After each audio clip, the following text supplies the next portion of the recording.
Hello, everyone. This is George Suttles, Executive Director of Common Fund Institute.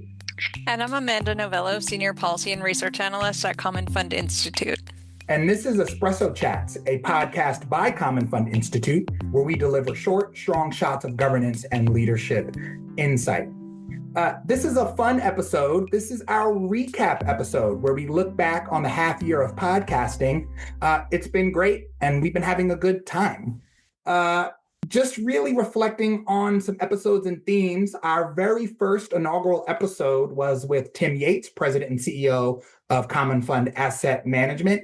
And the key message there, especially focused on higher ed, was imploring leaders to focus on long-term institutional investing and strategic long-term vision rather than short-term political dynamics.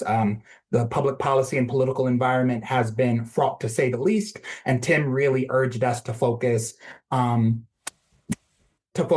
long-term institutional investors. Then episode 2, we spoke with Holly Label and Taisha Smith at Expect Equity. And really the key message there was, how can institutional investors strive to expand their opportunity set across asset classes? And both Holly and Taisha really shared not just opportunities, but conceptual frameworks to help institutional investors do just that.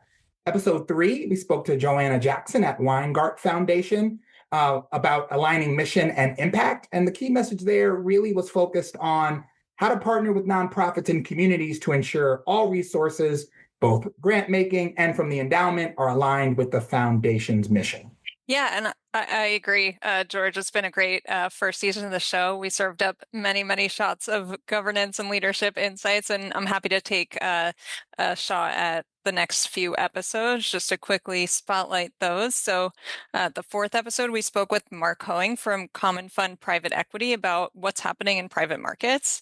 In case you missed it, there's been a lot between inflationary pressure, a higher interest rate environment, the rise of AI, numerous other things. Mark helped us put it all together succinctly. We covered a lot of ground in less than 20 minutes. Then, George, you had a great conversation about purpose-driven governance with Monica Varma from BoardSource. In her words, I just pulled out this snippet. Any governance need you have, anything you need, we should be a sigh of relief. So referring to BoardSource, they have loads of resources, frameworks for thinking about and orienting towards better governance, especially in challenging times. I thought this episode really grounded in purpose and rooted in being proactive rather than reactive, which of course is critical for long-term institutions.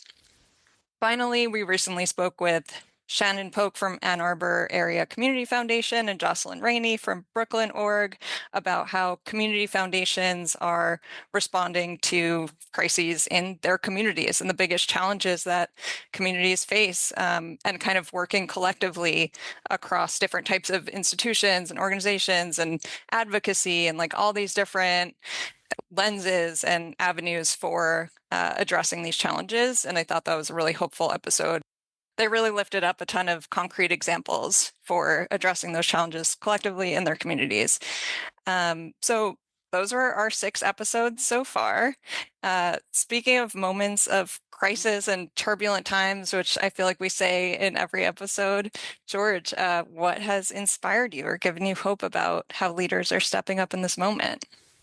Yeah, no, I think hope and inspiration is really what I've gotten from each and every episode, right? Just to sort of be in community with all of these amazing individuals, all of these amazing leaders in different sectors, in different spaces, and just being able to dialogue with them about sort of how they're meeting the moment, how they're thinking about tackling some of these challenges has given me hope and been really, really inspirational, right? So as you said, we are in turbulent times, and there are a lot of complexities and challenges that leaders are facing. But we've been able to speak to leaders who have a clear vision and a clear path forward to tackling some of these challenges. So the conversations that we've had over the last 6 or 7 months in and of themselves have been inspirational and provided hope, because it really does show this abundance of leadership. Yeah.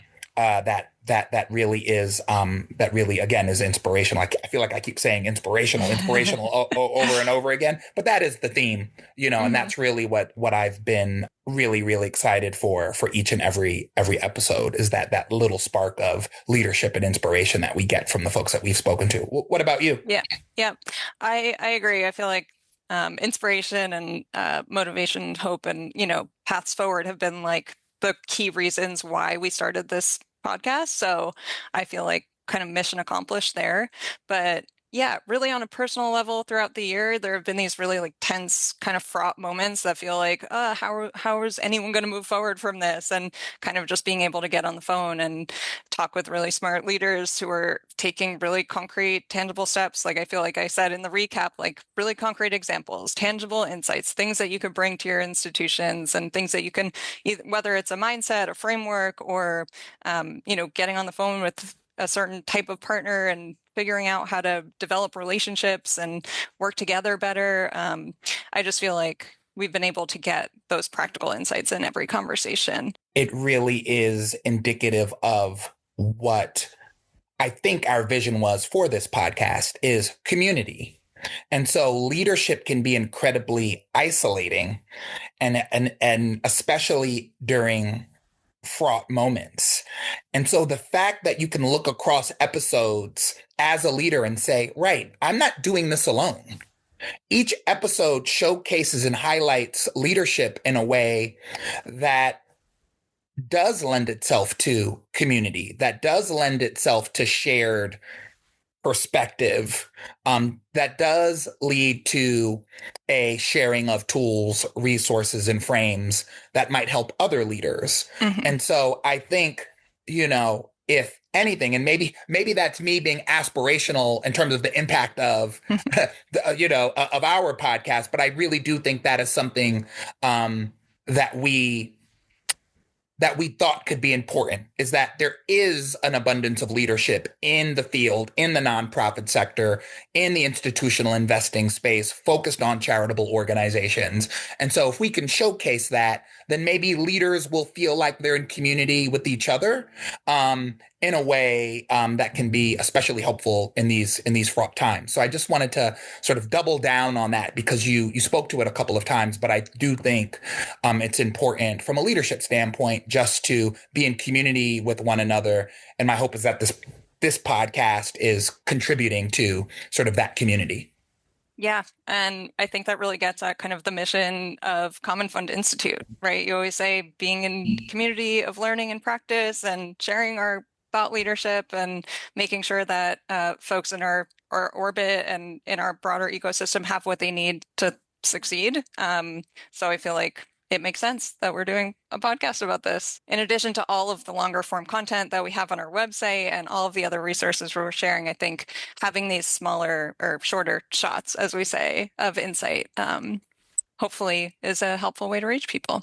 Amazing. So with that, just to recap, we spoke to amazing folks over the past 6 or 7 episodes. You can look forward to more of that in the new year.